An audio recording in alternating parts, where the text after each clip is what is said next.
perjalanan di pesantren kadang kurang baik lah, pernah kabur juga gitu kan, di Gontor saya kabur, tapi ya itu masa lalu. Akhirnya saya balik lagi karena bapak saya marah ketika saya kabur, bilangnya anak bapak tinggal 9 katanya kayak gitu, sampai segitunya. Saya 11 tahun saya jadi guru, kemudian saya resign, saya bikin pesantren. Gak ada tabungan sama sekali, 0 rupiah dari tanah aja kita nggak punya. Loh, terus gimana? Cuman ya kita akhirnya punya amanah itu. Gitu. Dari mana boleh tahu amanahnya? Dari kontraktornya itu. Berapa sih totalnya waktu itu? 2,1 M. 2,1 M. Betul. Oke, pada saat bangunan selesai itu pesantren udah belum lunas? Belum. Oh, justru di sana? Justru di sana mulai kita dikejar-kejar. Ya dibilang Ustadz Gadungan juga gitu? ada itu, betul. Saya voice note-nya pas denger juga nggak enak sekali gitu kan waktu itu. Nah ini pesantren yang saya bangun itu. Oh pesantrennya, betul. Pesantrennya ya. Lalu ada foto yang lain? Biar sekalian. Ini sama gurunda saya. Ini Pak Anas ada di sini, Pak Anas. Itu waktu camp atau apa? Waktu itu tuh seminar yang mega seminar. Nah keajaiban itu datang betul-betul di 10 hari terakhir bulan Ramadan itu saya bisa melunasi itu.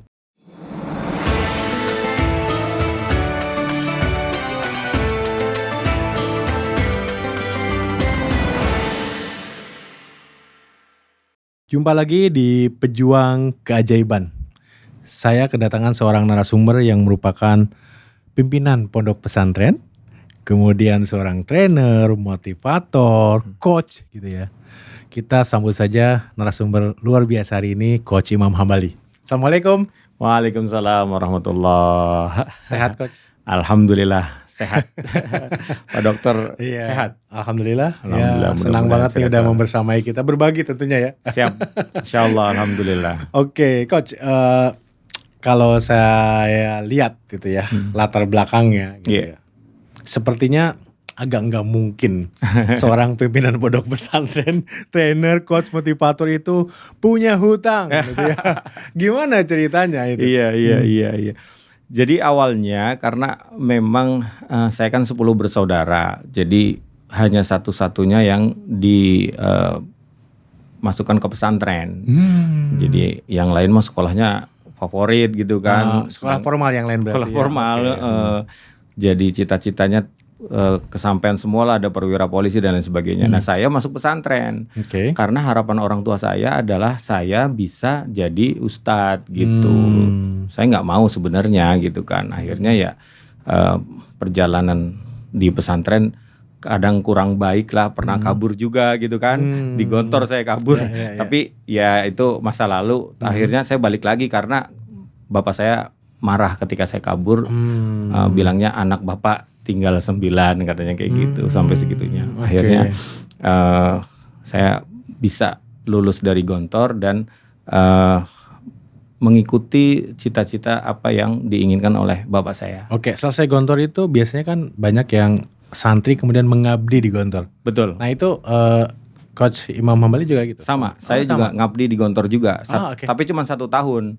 Karena saya kekeh nggak mau jadi ustadz, pengen ke umum. Akhirnya kan masuk universitas negeri saya. Oh gitu, jadi akhirnya ikutin jejak kakak-kakaknya gitu. Iya, cuman memang nggak baik setelah itu kondisi ekonominya dan lain sebagainya. Ya terumbu karang kan kita belajar bahwa ya udah orang tua pengennya apa ikutin aja. Nah di situ baru saya bikin pesantren sekalian, nggak jadi ustadz tapi jadi pimpinan pondok. Oh gitu. Jadi kondisi waktu mencoba masuk ke perguruan tinggi lulus ya? Lulus. Ya? Kemudian kerja tapi kondisinya tidak sesuai harapan ini gitu ya? Saya kerja di salah satu dinas lah pokoknya. Cuman gitu. Nggak baik di situ, serius. Di sanalah ketemu MR. Belum ketemu MR gitu. Justru di sanalah saya diminta untuk tidak lagi kerja di situ. Bapak saya marah gitu kan karena kondisinya nggak baik dan akhirnya saya diminta untuk keluar gitu. Setelah keluar? Setelah keluar ya udah bapak maunya apa gitu. Ya udah kamu jadi ustadz. Ustadz kan gak ujuk-ujuk jadi ustadz ya. Ustadz itu kan gelar masyarakat ya. Masyarakat yang menyebut ya, bukan gelar formal sebetulnya. Ternyata saya masuk di salah satu sekolah Islam terpadu yang terbesar di Karawang. di situ ternyata sekolahnya manggilnya Ustadz Iya, gitu. Iya, karena ya secara umum Ustadz guru kan ya. Betul. Gitu. Nah, ya layak juga sih sebetulnya kalau udah masuk sekolah itu ya. Oke. Saya 11 tahun saya jadi Di guru, sana. kemudian saya resign, saya bikin pesantren gitu. Resign bikin pesantren. Maksudnya adalah Rp0. itu yang saya tanyakan. Apakah setelah 11 tahun kemudian punya tabungan akhirnya berani bikin pesantren atau gimana ceritanya? Kok Rp0? Nggak ada tabungan sama sekali. Rp0 dari tanah aja kita nggak punya. Nah, terus gimana? Cuman ya tadi kekuatan keyakinan bahwa saya akan bikin pesantren gitu. Waktu itu COVID kan, 2020-21 itu masih COVID. Masih tinggi-tingginya ya. Betul, saya nggak mau mati sia-sia. Saya ingin bikin pesantren. Saya ingin dikuburkan di samping masjid gitu. Sehingga santri saya walaupun sekarang misalkan 100-200 gitu kan nanti bisa 1.000-2.000. Betul. Semuanya akan mendoakan siapa yang pertama kali mendirikan ini. Oh gitu. ya biasanya gitu ya. Karena Cita-cita dekat saya tiap hari dekat dengan makamnya gitu. Betul, ya. Santri betul. baru juga sama akhirnya Pasti diingat dan mendoakan. didoakan gitu ya. Iya. Oke. Terwujud itu alhamdulillah Terwujud. di 2022. Nah sebentar sebelum terwujud. Saya pengen tahu dulu, netizen kita juga galak kadang-kadang ini ya. Iya. Dari mana Rp0 kemudian tanah aja nggak punya gitu ya, tiba-tiba dapat dan biayanya seperti apa waktu itu? Nah, strateginya gimana coach? Jadi saya strateginya itu saya buka lelang untuk tanah wakaf gitu kan. Saya buka lelang 1 meter 200.000 gitu. Cuma kan kekuatan wakaf infak sodakoh itu kan nggak terlalu besar, tapi mulai aja katanya kayak gitu. Ada yang ngasih 200.000, 100.000 gitu kan. Ada yang 1 juta, 2 juta sesuai dengan kemampuan jamaah lah waktu itu tuh. Nah akhirnya saya DP dengan harga tanah 300.000, saya DP 50 juta. Saya bilang saya nggak mau riba, saya akan lunasi dalam waktu 2 tahun gitu. Oh berarti harga tanah tadi 300 juta? 300 juta. Oke, terus DP 50 juta. Iya. Sisanya dilunasin? Saya lunasin. Soalnya ngebangun pondoknya nanti 2027 kata saya kayak gitu. Rencananya gitu. Iya. Dapatlah tuh tanah. Dapat tuh tanah. Ya. Oke, terus gimana? Bangunnya gimana? Nah tiba-tiba ada teman alumni Gontor yang bilang ada tanah ini nggak kosong nih, ada bantuan dari Uni Emirat Arab gitu. Oh itu kan keajaiban gitu. Iya. Cuman bantuannya nggak full katanya kayak gitu, hanya 60%. Sisanya bayar sendiri. Itu untuk pembangunan sendiri. ya? Iya. Itu di 2021. Oke. Jadi akhirnya boleh juga nih. Tadinya rencana 2027 malah lebih cepat dimajuin. Gitu kan. Betul. Tapi saya spekulasi memang tanah belum lunas, ngebangun juga gitu kan. Tapi tadi yang bantuan tadi masuk tuh uangnya? Bukan uang, apa? Bentuknya langsung bahan material, gitu. Tukang gratis. Cuman makan tukang sama kita tuh 15 orang sehari, kebayang tuh kan. Oke. Mulailah tuh bangun. Itu bangun. Coach tahun berapa ya mulainya? 2021 mulai, terus betul. Berjalan dong ya? Berjalan. Belum selesai kan, belum ada santri ya? Iya, belum ada santri. Itu lancar? Iya. Begitulah dinamikanya ya, sampai ya kita akhirnya punya amanah itu. Gitu. Dari mana boleh tahu amanahnya? Dari kontraktornya itu. Oh jadi kontraktornya. Dia bilang talangin dulu, nggak apa-apa. Ustadz pasti bisa gitu.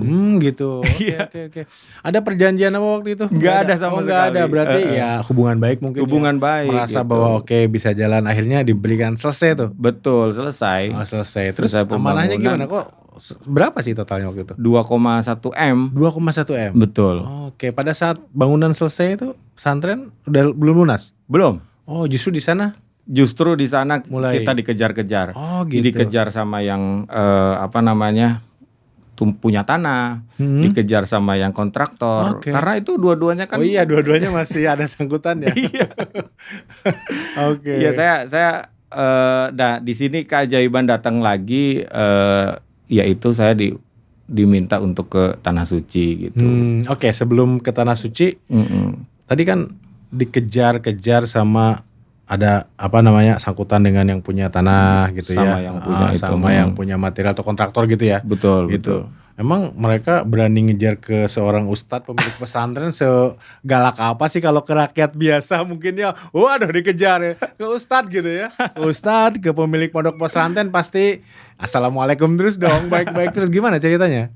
Enggak seindah itu. Enggak seindah itu. Oh, oke. Saya ditagih ya lumayan agak keras lah memang. Oh gitu. Betul. Tapi oleh pemilik ya, bukan debt collector mereka nyewa, enggak ya? Langsung oleh yang punya. Sama yang yang pengembang itu. Pengembang itu. Betul. Oh, gitu. Iya, sampai ya dibilang Ustadz Gadungan juga gitu? ada itu, betul. Saya voice note-nya pas denger juga nggak enak sekali gitu kan waktu gitu. itu. Boleh didengerin gak sih itu? Melalui apa? Melalui voice note. Melalui voice note. Iya, Japri juga ada. Japri dan lain sebagainya.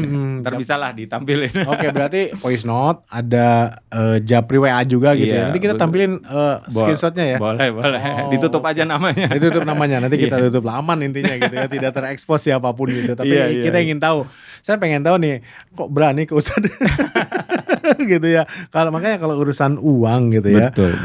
Ya itu memang kita harus cukup berhati-hati. Betul. Coach ya. Nah, Coach, singkat cerita, oke, dia nagih dan sebagainya. Kemudian tadi akhirnya disuruh umroh tuh gimana? Nah, kan masih ada sangkutan kok malah umroh. Kan uangnya harusnya dipakai untuk bayar amanah ini atau hutang. Betul. Iya. Kenapa? Nah itu saya kan profesinya memang trainer. Waktu itu saya memang CTNLP, jadi saya Certified Trainer Neuro Linguistic Program. Oh, NLP. Betul. Ya, hipnosis kayak gitu ya. Okay, saya ngisi training waktu itu NLP, kemudian pesertanya ternyata ada owner salah satu travel gitu yang terbesar di Kabupaten Kerawang gitu. Nah, setelah saya selesai ngisi itu tiba-tiba di Japri mau umroh enggak gitu kan. Gitu. Jangankan buat umroh, saya tuh ditagih-tagih. udah ini di prospek lagi gitu. Gitu ya, ternyata bukan itu. Saya kira di prospek, ternyata enggak. Pokoknya semua pembiayaan beres gitu. Kami yang atur gitu. Cuman Ustadz tolong jadi pembimbing gitu. Hampir mirip ceritanya sama Pak Nasrullah. Oke, tapi itu sebelum kena lemer dong atau setelah? Itu saya sudah tahu jurus perisai rezeki. Oh, dari mana? Hanya lewat YouTube. Oh, YouTube-nya. Oke, kan biasanya penonton di podcast kami juga kadang mengamalkan walaupun enggak ikut. Betul. Nah, Coach ini sudah mulai mengamalkan itu. Nah, satu jurus doang tuh. Dan saya di depan Ka'bah pun hanya minta ampun gitu. Oh gitu, pokoknya fokus ke sana ternyata dikasih umroh. Iya, luar biasa ya. Oke, ini berangkat ke sana. Berangkat ke sana, alhamdulillah. Saya juga sampaikan kepada jamaah, saya belum pernah umroh gitu, tapi saya alumni Gontor, saya paham ilmu fikih gitu. Saya tahu bagaimana rukun umroh gitu kan. Kan boleh ya, belum umroh terus jadi pemimpin grup nggak masalah ya. Boleh. Yang nggak boleh itu mengumrohkan orang kita belum umroh gitu ya. Iya, betul. Badal namanya. Namanya ya. Oke. Coach, singkat cerita berarti balik dari umroh selesai nggak persoalan. Gimana? Ini step keajaiban itu datang karena memang pulang dari umroh tiba-tiba saya dipanggil oleh salah satu mungkin disebut dengan kota mandiri ya. Itu di Galuh Mas itu di Galuh Mas di Karawang ya. Itu yang punya Pak Ardi Supriyadi pengen ketemu dengan saya. Nah, saya diminta jadi advisor atau konsultan di situ. Itu keajaiban, nggak ngelamar, nggak apa-apa, tiba-tiba diundang gitu. Jadi konsultan 2 tahun saya di situ. Prosesnya di situ dengan saya keahliannya sebagai coach gitu kan, trainer, motivator, dan juga saya di manajemen pendidikan gitu kan, saya kelola itu. Gitu. Oke, di Galuh Mas itu berarti audiensnya siapa? Karyawan-karyawan Galuh Mas? Iya, SDM. Saya lebih ke keislamannya sih.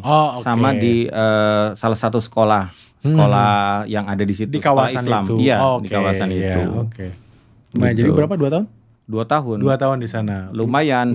Dengan kita memberikan banyak sekali guru-guru itu, saya sebagai kalau yang mendatangkan guru ke sekolah itu gitu tuh. Tapi jalurnya lewat saya gitu. Oh, oke. Jadi lebih disebutnya apa ya? Mediator atau apa? Koordinator kali ya? Iya, koordinator.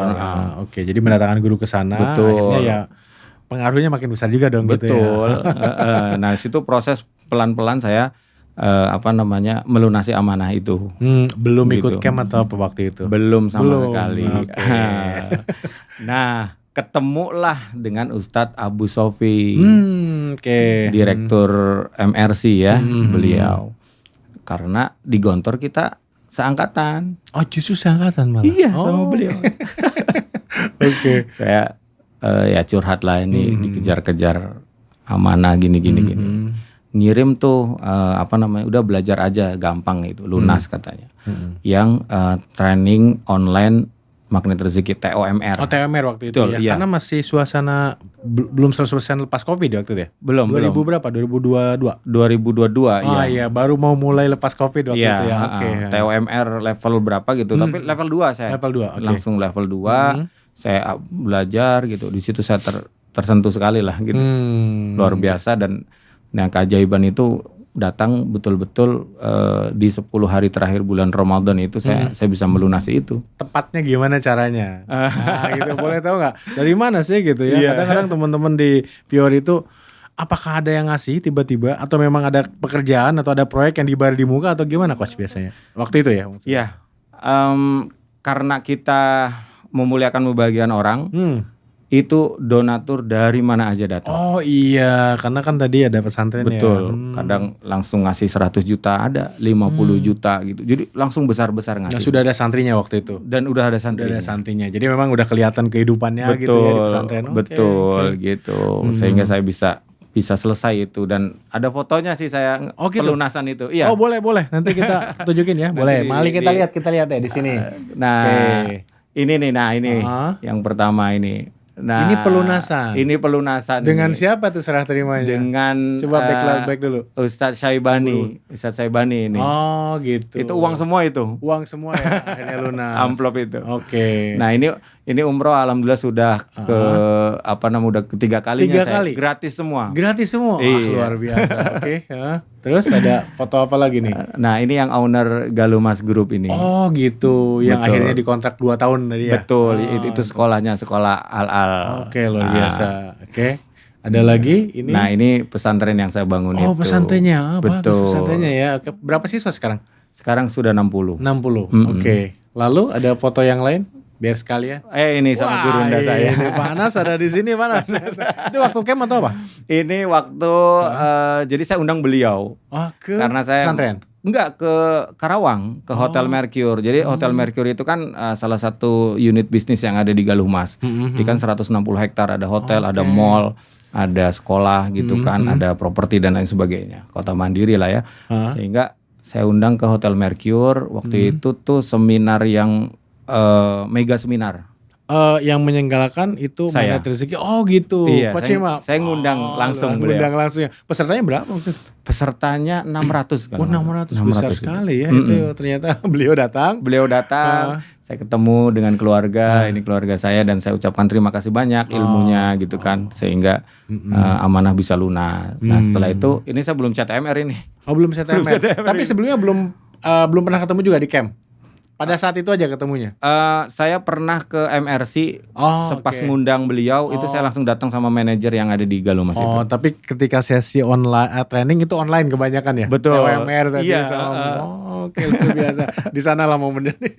Begitu pertama kali ketemu secara formal ini di undangan gitu ya, itu langsung mengadakan mega seminar ya. Luar biasa nih.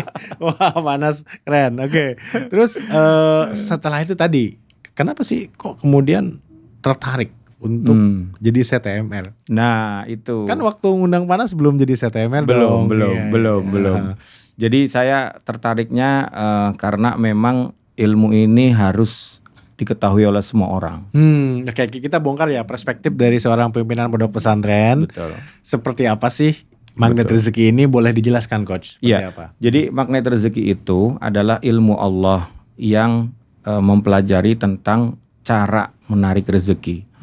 Dan itu termaktub dalam Al-Quran gitu. Cara-caranya gitu kan. Detailingnya itu ada di MR gitu. Yang sudah dibuat sedemikian rupa jurus-jurusnya itu sehingga kita mudah. Dengan bahasa dan dibungkus dengan mudah ya dipahami oleh siapapun. Kurikulumnya, ya? Iya betul. Kalau kita secara kalau dibilang ustadz gitu ya menjelaskan ceramah seperti biasa itu lewat aja tuh orang kalau ceramahnya kayak gitu. Tapi dengan adanya Magnet Rezeki kita pola-polanya betul-betul detail gitu. Jadi ada step-step khusus yang memang harus begini, maka disebut jurus kan gitu. Ya betul. Itu. Banyak padahal jurusnya ya. Banyak 101. 101. Iya. Ada 3 jurus nggak yang Coach Imam biasanya jalankan sekaligus? Tadi salah satunya pelunas hutang tuh apa sih? Tadi boleh dijelaskan lebih detail nggak? Dan bagaimana caranya waktu lunas hutang 2,1 miliar itu ya? Iya. Itu saya disiplin kata. Jadi disiplin kata itu memang harus dilatih gitu, sehingga saya lunas amanah saya ulang gitu kan. Yakin bahwa pasti lunas gitu. Itu disiplin kata menjadi favorit saya sekarang kan. Kemudian perisai rezeki itu juga setiap hari sama seperti Pak Nas, nggak sholat sunnah taubat, pasti saya lakukan gitu. Sama kita menjaga terumbu karang. Terumbu karang itu memuliakan dan membahagiakan orang. Gitu. Okay. Siapapun itu. Selama dia masih orang, itulah sumber rezeki kita. Yang ngeselin kita gimana? Yang ngeselin kita? Sama. Sama ya. Harus kita bahagiakan juga. Iya. Itulah yang harus betul-betul. Mulai hari ini coba deh semua yang pernah kenal sama kita disolatin taubat aja. Itu selesai itu, terbuka semua rezeki itu. Gitu ya. Jadi terlepas dari siapapun itu, kita salah sama dia atau mereka, kita merasa mereka salah ke kita, sholatin aja. Gitu. Oke. Biasanya kalau yang sholat itu yang bersalah soalnya. Saya tahu gitu. Minta tobat karena saya salah ke siapa. Ini ternyata mensolatkan juga atas orang yang mungkin kita pernah zalimi juga gitu. Betul. Gitu, dan sebaliknya ya. Iya. Nah itulah yang saya terbuka tuh di situ, di terumbu karang itu. Tadinya saya luar biasa lah, keras lah, kemudian egonya luar biasa gitu. Itu sampai Ustadz Abu Sofyan aja seorang Imam Hambali bisa luluh dan ini dengan ilmu MR gitu. Gitu ya, kabur dari Gontor aja kabur.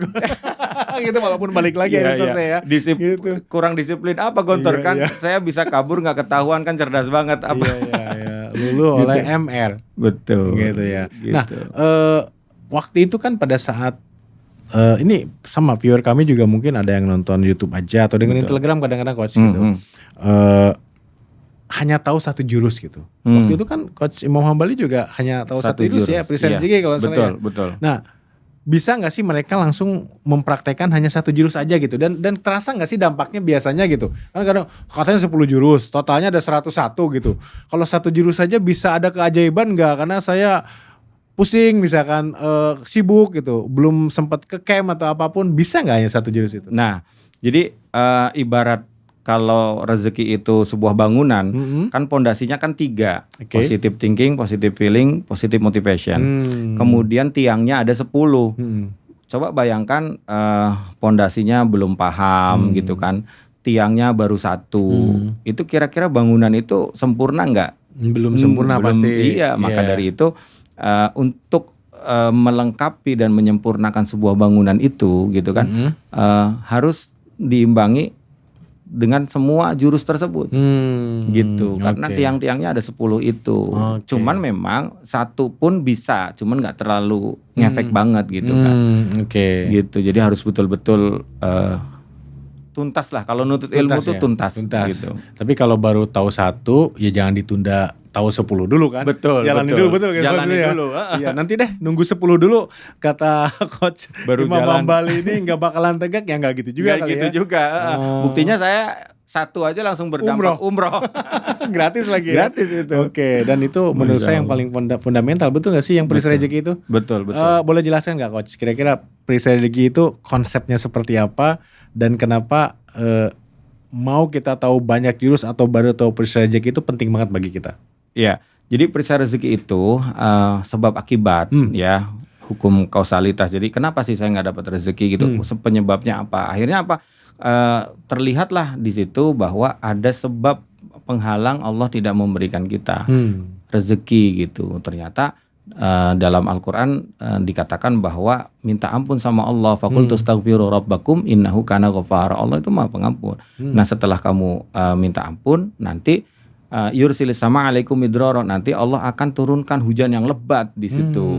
Wa yumdidukum, nah ini nih, Allah akan banyakin kamu harta, amwal, wabanin, anak-anak, wajannah. Jadi masuk surga sebelum surga yang sebenarnya. Gitu. Hanya dengan kita istighfar itu. Barulah nanti anhar, dikasih sungai-sungai gitu. Itu kan detail banget gitu. Kalau kita ngajinya nggak tuntas dan nggak di MR kayaknya nggak sampai sedetail itu gitu. Makanya itu perisai rezeki itu, oh ternyata dosa itulah yang menjadi penyebab utama ditahan rezeki kita. Iya, gitu. Saya pikir tadinya juga MR itu adalah sesuatu yang baru. Ternyata kan sebetulnya apa yang diajarkan juga ya kita semua pernah dengar dari ustadz, dari pengajian. Betul. Cuman dibungkus dengan lebih mudah dipahami. Betul. Dan kita disuguhkan dengan sesuatu yang mungkin kita ingin capai semua, yang relate. Betul. Kayak lunas hutang, pengen apa. Kan biasanya kita ya, saya nggak tahu orang Indonesia secara umum atau saya aja gitu. Kenapa saya menjalankan ini? Karena saya pengen saya pengen selesaikan ini, ujungnya dulu dilihat gitu ya. Padahal kan dalamnya kan ada proses. Kalau udah menarik dengan ujungnya, prosesnya harus dijalankan ya Coach ya tadi. Betul. Besar rezeki ini menurut saya luar biasa tuh, karena tadi diawali dengan astagfirullah ya. Tapi kalau tingkat lanjut kan, kalau main game juga harus ada tingkatannya ya. Iya. Sholat taubat satu dosa. Setiap hari. Saya setiap hari sholat taubat karena ngerasa pasti punya dosa gitu. Kadang kalau nggak ketemu dosanya apa, ya Allah, saya kalau ada dosa yang sengaja ataupun tidak sengaja untuk hari ini, dosa hari ini tolong ampuni. Sholli sunata taubati rokaatain lillahi ta'ala gitu. Minimal kalau ada motor yang nyelip, Allah nih apa sih motor masuk ya, kita kadang nggak terasa ya. Iya benar. Mengucap atau apa gitu dalam hati itu. Al-insan makanul khata' wa nisan. Jadi manusia tuh tempatnya nggak tepat, tempatnya salah ya, dan lupa gitu. Jadi ya pasti kita punya salah gitu, nggak mungkin enggak gitu.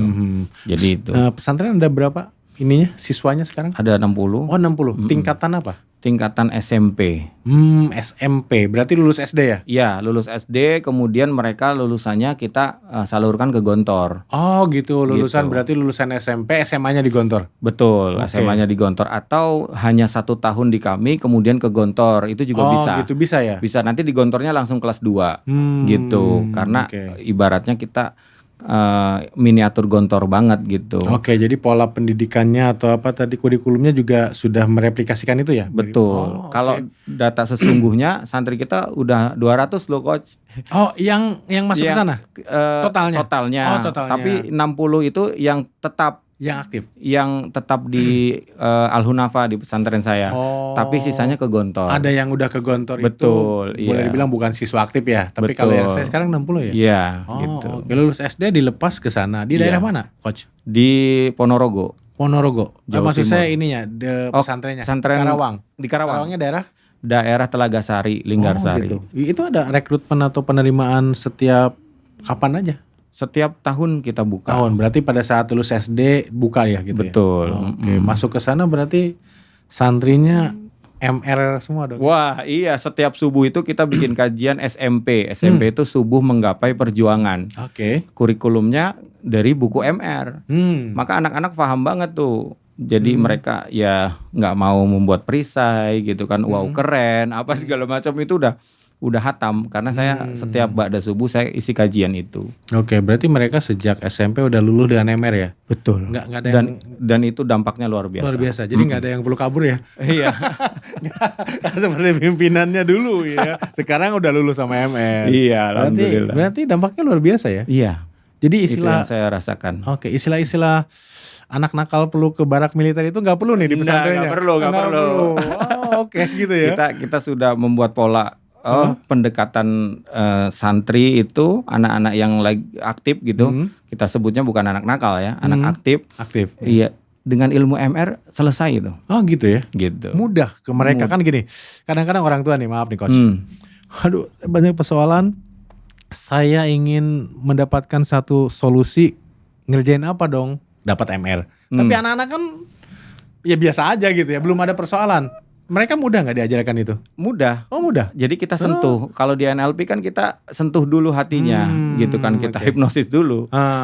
Prosesnya ke situ, deepnya itu sampai mereka menangis gitu. Kalau saya ngisi pasti santri-santri nangis semua, gitu. Merasakan bagaimana perjuangan orang tuanya gitu kan. Ya dengan teknik-teknik seperti itu baru masuk ilmu MR langsung luluh itu. Gitu ya. Gitu. Nah ini bagi teman-teman yang disebut hipnosis itu mungkin sugesti positif ya. Betul. Bukan hipnosis hiburan ya. Gitu ya. Ini sama-sama NLP soalnya gitu. Saya tahu khawatir salah sangka gitu. Nah kemudian coach kan jadi CTMR gitu ya. Juga aktif pasti di pimpinan pesantren gitu ya. Nah pasti dong ada alumni-alumni gitu ya. Yang apa namanya atau apa alumni training atau apa biasanya atau alumni pengamal ya. Ada komunitasnya sendiri. Ada, saya punya komunitas sendiri, alumninya banyak juga keajaibannya. Oh banyak juga, itu banyak. Yang saya tanyakan kadang-kadang bisa nggak nular sih gitu. Jangan karena lulusan kantor aja nih. Enggak. Jampe. Doa-doanya itu luar biasa, ternyata bisa juga aja. Oke. Karena saya ketika ngisi saya kasih testimoni dulu gitu. Nih, saya begini. Artinya peserta akan mendapatkan keajaiban yang lebih dari lebih dari Maryam lah kalau kata Pak Nas kan gitu. Karena Zakaria belajar sama Maryam gitu. Jadi kehebatan peserta daripada trenernya itu lebih hebat. Dan ternyata betul kan setelah itu luar biasa. Sampai ownernya yang travel itu juga ikut. Nah contoh deh keajaiban apa deh yang dialami katanya lebih dahsyat dari Coach Imam nih. Ya contohnya. Mereka yang umroh gratis itu, ya itu juga ada yang dapat. Ada yang dapat juga. Ada yang jodoh. Jodoh. Yeah. Jadi yang tadinya nggak mudah dapat jodoh, tiba-tiba dilamar langsung dua orang. Maksudnya gimana? Ini harus klarifikasi. Dilamar dua orang tuh laki-lakinya dua datang lamar. Cuman kan harus pilih salah satu. Oh itu bukan persoalan lah gitu. Akhirnya kan dia garpu tala pilih yang mana gitu. Itu juga ada. Karena udah kenal lemar tadi. Jadi garpu tala pilih salah satu gitu. Oke. Jadi sebenarnya ya keajaiban itu milik semua orang, benar gak sih Coach? Iya benar. Utang amanah 320 juta Mbak Kiki itu juga ada juga seperti itu. Gitu. Kalau bicara mengenai keajaiban nih, kadang-kadang nih viewer kami juga yang sampai sekarang yang setia nonton. Saya nonton terus, saya coba ngamalin, tapi hutang atau istilah CTMR amanah masih aja gitu ya. Apa saya kurang apa gitu ya? Apa terlalu banyak tebel perisai rezekinya atau gimana sih sebenarnya konsepnya itu? Kok ada yang cepat, ada yang tidak, ada yang bombastis, ada yang ya saya mah cuman ingin jalan lancar tiba-tiba lancar gitu ya. Itu kan sesuatu yang kecil bagi sebagian banyak orang gitu ya. Seperti apa Coach? Sebenarnya orang yang kayak gitu itu orang yang memang dari pikirannya aja sudah tidak positif. Karena kita hati-hati tuh dengan pikiran kita. Karena akan berubah menjadi perkataan. Dan perkataan kita berubah menjadi tindakan. Tindakan kita berubah menjadi kebiasaan. Kemudian jadi karakter. Dan karakter itu adalah nasib kita. Jadi kalau dia mikir, kok saya nggak bro, itu udah suuzon tuh. Kok saya nggak dapat? Harusnya kan terus saya pasti dapat. Saya amalin ini, saya pasti dapat gitu. Jadi nggak boleh kok saya kan ngeluh. Jatuhnya nggak bersyukur. Kalau nggak bersyukur ya nggak dapat. Nggak dapat ya. Ini saya mewakili viewer kami nih. Soalnya gini, Coach gampang banget bicaranya ya. Kan kalau saya mau nggak mengeluh, tapi tiap hari diketok debt collector, kemudian diteleponin yang minjemin duit, itu kan jadinya nggak tenang. Akhirnya lama-lama kok iya ya nggak lunas-lunas, itu gimana cara menghadapinya Coach? Iya kan kalau sama lah saya pernah di pernah posisi juga kan? kayak gitu kan. Tinggal action kita itu untuk udah pasti lunas, pasti lunas. Itu aja yang membuat kuat tuh kayak gitu. Ya udah saya mau ditagih gimana, waktu itu saya kasih sertifikat rumah juga nggak mau gitu kan. Ini rumah saya nilainya 600 juta kata saya kayak gitu. Enggak, saya nggak butuh rumah, saya nggak butuh sertifikat gitu. Saya butuh uang gitu. Karena untuk bayar ke material kata beliau kayak gitu. Karena mungkin ya kita tahu ya yang memberikan pinjaman ke kita juga kan mungkin punya kebutuhan ya. Iya, karena dia ngambil di material juga, dia ngutang juga gitu. Jadi yang akhirnya ya udah pasti saya lunasin, Saya kayak gitu terus. Jadi saya nggak berpikir ya kapan lunas, nggak bisa. Nggak bisa ya. nanti nggak lunas-lunas kayak Nggak gitu. lunas-lunas. Saya pasti lunasin gitu. Biar tenang, biar sambil nunggu keajaiban dan mempraktekannya tidak digangguin debt collector atau yang nagih hutang, boleh menghilang dulu nggak sih, menghindar gitu, ngumpet gitu, bisa nggak? Jangan. Oh jangan justru. Jangan, Oh, justru kita gitu. harus muliakan, bahagiakan dia gitu. Kita hadepin, kita temuin gitu kan. Saya bawa parcel waktu itu, saya datengin, kasih waktu, minta gitu kan. Itu kan nggak mudah kayak gitu sebenarnya, tapi bisa gitu. Bisa. Maksudnya kalau orang dihadapin dengan baik juga masa sih gitu. Iya, bahkan saya diputihkan 35 juta waktu itu. Diputihkan maksudnya Oleh siapa? Oleh yang itu mana tadi, nih? yang tadi. Kontraktor. Iya. Oh gitu. Sisanya 35 juta. Ya udahlah gitu ya. Iya, oh, ini gitu. aja lunas gitu. Sampai seperti itu. Oh, oke, luar biasa. Kalau kita sering dengar ya cerita yang hutang di bank, riba gitu ya. Terus akhirnya bayar segini aja itu kan pokoknya ya. Kalau ini kan bukan bank ya? Bukan. Jadi tidak bunga berbunga. Nggak justru ada. diputihkan itu sebenarnya pokoknya gitu ya. Iya. Oke, karena niat baik dan mungkin pesantren juga ya suatu yang bagus. Betul. Gitu. Doa orang tua juga gitu kan waktu itu. Jadi terumbu karang itu nih sebagai apa ya? Pecutan buat kita sih bahwa terumbu karang itu sangat penting, apalagi orang tua gitu kan. Saya selalu mempraktekkan untuk sujud di kaki orang tua, sujud di kaki ibu, bapak gitu. Bapak waktu masih ada. Nah, bapak saya juga dulu itu pengen saya jadi ustadz itu pesannya adalah nanti yang ngimamin sholat jenazah itu kamu gitu. Oh gitu. Okay. Dan 3 tahun yang lalu saat pendirian pembangunan pesantren ini, qadarullah bapak nggak pernah lihat pembangunannya karena waktu itu stroke, ya kadang stroke, kemudian betul-betul meninggal saat itu. Saya di Kerawang, bapak di kampung di Tegal gitu. Nggak boleh ada yang sentuh jenazah bapak saya. Jadi harus saya yang nanti bakal mimpin gitu. Wasiatnya seperti itu. Ibu saya ngomong sama ustadz yang di kampung kayak gitu. Saya datang, innalillahi gitu kan, nangis ya, sedih lah ya. Kemudian ya udah, ayo kita urus jenazah bapak. Saya mimpin memandikan jenazah gitu. Sampai memandikan juga. Iya. Kakak saya memangku. Jadi kalau di kampung nggak pakai meja, dipangku. Iya. Gitu kan. Kakak saya yang pertama ngomong terus ketika memandikan, Pak makasih ya Pak udah membiayain kami anak 10 gitu kan. Pak makasih ya dengan tangan ini Bapak berjualan gitu kan untuk kami gitu. Dulu Bapak mandiin kita, sekarang Bapak yang kita mandikan gitu kan. Dan yang mimpin mandi itu imam Pak, anak ke-7 Bapak yang luar biasa aktif dulu gitu kan. Kabur dari pesantren tapi sekarang jadi pimpinan pesantren Pak gitu. Selesai dan pimpinan pesantren ini luar biasa ya. Dikafani, pas sholat jenazah, ayo mam kamu yang menjadi imam. Saya sholat, saya mimpin di situ, takbir, nangis sampai bawa ke liang lahat gitu kan. Saya juga yang diminta untuk bagian kepala, imam bagian kepalanya karena hanya 3 orang yang boleh turun. Dibuka mam kain kafannya, dihadapkan ke ini kan, diganjel gitu. Kemudian saya jadi sedih nih kalau Iya Bapak. saya bilang azanin dan komatin gitu kan. Ya walaupun itu ikhtilaf tapi saya karena adatnya di sana kayak gitu. Saya azan Allahu Akbar gitu. Sambil hati tuh, Pak maafin imam ya gitu kan, dulu bandel nggak mau nurut sama bapak, tapi alhamdulillah sekarang berkat bapak gitu kan. Itu tas dalam hati kayak gitu, berkat bapak imam sekarang bisa fight, bisa berhasil gitu, berkat bapak semuanya itu. Coba kalau saya nggak nurut akan jadi apa gitu. Nah itu wasiat yang saya akan selalu ceritakan ini ke semuanya, bahwa udah nggak usah mikir kita pengen jadi apa, tanyakan sama orang tua, mama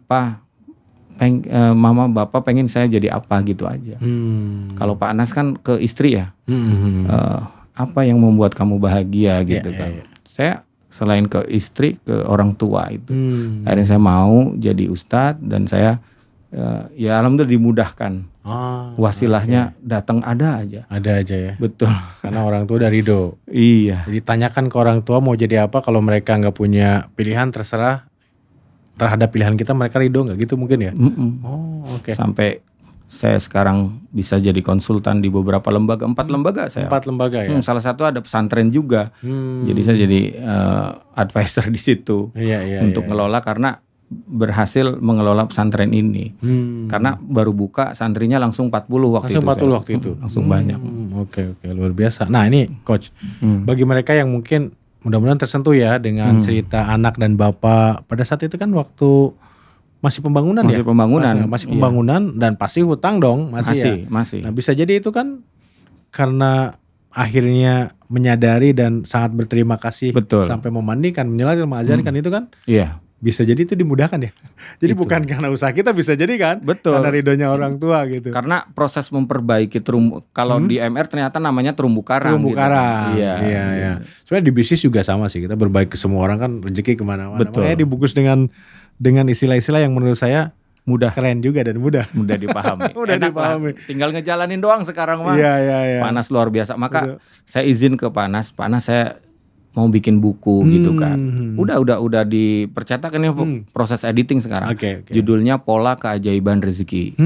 PKR ya, saya singkat PKR gitu. Sumbernya ya dari kisah saya, kemudian dari bukunya Pak Nas, dari training gitu. Saya minta Pak Nas isi kata pengantarnya gitu. Gitu. Ya, alhamdulillah sudah japri. Oke, coach, biasanya kalau saya tanya ke narasumber di sini, terutama di Pejuang Keajaiban para CTMR, udah ajaib banget lah gitu. Di Mandiri segitu ada namanya LOP. Iya. Ada nggak yang sedang di LOP kan? Apa ya siapa tahu wasilahnya ada yang nonton ini gitu ya. Ajak kerjasama atau apapun ada sih. Seorang Coach Imam Hambali itu sedang melopekan apa? Saya tuh LOP-nya itu ya tadi gak berubah. Saya ingin mati yang baik. Itu ya? Itu yang mana semua orang itu datang gitu. Jadi saya nggak apa-apa aktivitas full, ngisi training apa segala macam. Yang penting yang bisa mengukur berapa banyak jamaah ketika kita meninggal itu diri kita. Ukurannya itu ya? Ukurannya itu. Makin kita banyak bermanfaat, pasti yang datang banyak. Gitu. Okay. Dan saya sudah menempatkan diri ngomong ke ustadz-ustadz yang di pesantren, ngomong ke santri. Nah kalau kalian jadi orang sukses, kemudian main ke sini, kalau ustadz masih ada, alhamdulillah gitu kan. Kalau nggak ada, berarti ustadz di samping masjid ini ada sih masjidnya tadi kan. Iya. Gitu. Jadi itu LOP tertinggi, ingin orang kan pengen hidup yang baik gitu kan. Tapi nggak kepikiran mati baik tuh gimana. Iya. Saya LOP-nya pengen mati yang baik gitu, sehingga nanti semua mendatangi, semua mendoakan dan nggak akan putus terus kan, santri makin banyak. Iya. Coba bayangin ya, enaknya gimana mati, meninggalnya husnul khotimah, didoakan terus mengalir tak henti-henti. Itulah seorang perintis pondok pesantren atau seorang kiai gitu. Iya. Dan saya dibilang kiai muda karena 35 tahun saya sudah bikin pesantren. Pesantren ya, dan walaupun basicnya bukan pesantren, maksudnya basicnya saya bukan anak kiai, bukan anak pengusaha hebat atau apa gitu, enggak. Itu yang ya, soalnya kebanyakan sekarang pemimpin pesantren atau pengelola pesantren itu kan Gus ya, artinya Gus, kan melanjutkan gitu itu mah ya. mudah. Tadi kita dengar ya perjuangannya luar biasa untuk punya sebuah pesantren. Dan tadi boleh dibilang LOP-nya itu kalau istilah saya ultimate goals, ujungnya ukhrawi banget gimana? Karena pada dasarnya kita harusnya seperti itu. Harusnya seperti itu. Nanti ngikutin yang lainnya. Iya. Apa yang kita ingin, Allah kan tahu kita sebenarnya yang kita butuhkan. Gitu. Jadi kalau kita mau pergi ke katakanlah ini Jakarta nih ya, mau ibadah yang sekhusus-khususnya ya langsung ke Mekah gitu. Gitu. Kalau kita mau katakanlah ke Tegal gitu, ya kita bilang ke Surabaya, Tegal pasti kelewat gitu. Karena Surabaya di Jawa Timur, Tegal di Jawa Tengah kalau dari sini ya. Iya, gitu. betul. Jadi langsung tujuannya tuh goalsnya tadi yang jauh. Yang jauh ya. Manusia ya ujungnya meninggal. Betul. Husnul khotimah. Betul. Banyak yang doakan dan pahalanya mengalir terus gitu ya. Itu. Amin. Alhamdulillah doa semuanya ya. Amin. Kita doakan semua ya. Amin ya Rob. Coach, satu nih. Saya ingin lebih praktikal ya. Karena kebetulan Coach Imam juga pernah menjadi atau berada pada posisi hutang sampai akhirnya lunas. Saya ingin praktikal tahapannya karena viewer kami juga banyak yang komen, gimana dong hutang saya mau lunas dan sebagainya. Saya hutang berapa ratus juta. Saya hutang karena membayari dan sebagainya. Saya pengen praktikal gini, Coach. Gimana sih seseorang yang sekarang punya amanah gitu ya atau hutang ya gitu. Tahapannya supaya nanti punya roadmap, punya tahapan sampai selesai gitu. Apa yang perlu dilakukan? Boleh disampaikan ke teman-teman yang mungkin masih terlilit atau terjebak dengan hutang baik riba maupun tidak ya gitu. Iya. Jadi yang pertama tadi kita muliakan bahagiakan orang yang bersangkutan dengan kita, ya jangan sampai kabur intinya. Kemudian yang kedua kita ikhtiar, ikhtiarnya maksimal untuk bisa membayar. Ya, untuk bisa membayar mungkin dari sumber apapun, usaha, kemudian sisihkan uang dari penghasilan. Saya kan setiap ngisi training gitu kan, ya saya sisihkan. Bahkan saya pernah ngisi sebuah kajian majelis taklim gitu ya. Saya terlambat waktu itu, nggak tepat waktu 10 menit. Saya cuma ngisi 10 menit. Saya bilang pas di amplopin, ya Allah nggak usah gitu kan. Saya nggak bisa terima ini gitu. Kalau mau bantu di pesantren yang sedang pembangunan gitu. Ternyata ketua majelis taklimnya, ibu-ibu Ustadz nggak mau dikasih amplop gitu kan. Ustadz lagi bangun pesantren, siapa yang mau nyumbang gitu. Dan itu betul-betul terkumpul pas saya nggak ngitung, saya kasih bendahara pembangunan aja. Ini tadi saya ngisi ini dapat gitu kan. 7.500.000 waktu itu tuh. Jadi prosesnya kayak gitu, tiba-tiba ya semua ikhtiar kita akan menghasilkan gitu. Ditambah ketemu ilmu MR itu lebih ajaib lagi. Bantuan-bantuan. Saya pernah bikin event gitu kan, event besar gitu untuk donasi. Itu bisa dapat sampai 300 juta itu, lelang gitu kan. Jadi buat event manggil artis gitu kan. Siapa yang mau 10 juta? Tentunya paling besar sih 50 juta maju ke depan, nanti dikasih shawl sama artis gitu kan. Siapa mau ini gitu kan. Sampai Ustadz Abus sama Ustadz Ardi Gunawan itu angkatan saya semua tuh di MR juga kayak gitu. Kami mau melelang nih, akhirnya pada maju ke depan dilelang itu dapat 300 juta gitu dengan satu event. Jadi langsung tuh kalau udah dapat nggak boleh kita tahan dulu, langsung kasih. Betul. Sekecil apapun sisihkan untuk melunasi ya. Betul. Sedikit-sedikit menyicil dan sebagainya. Iya. Gitu. Oke, luar biasa itu ya pemirsa, bisa menjalankannya, hadapi ya, jalankan dengan istiqomah, ikhtiar, jangan lupa ilmu MR-nya dijalankan ya. Ilmu MR-nya yang penting. Pasti keajaiban itu akan datang ya. Karena keajaiban ada bagi mereka yang percaya. Oke, terima kasih. Sampai ketemu lagi di segmen lainnya. Assalamualaikum Tat, terima kasih. Waalaikumsalam warahmatullahi wabarakatuh.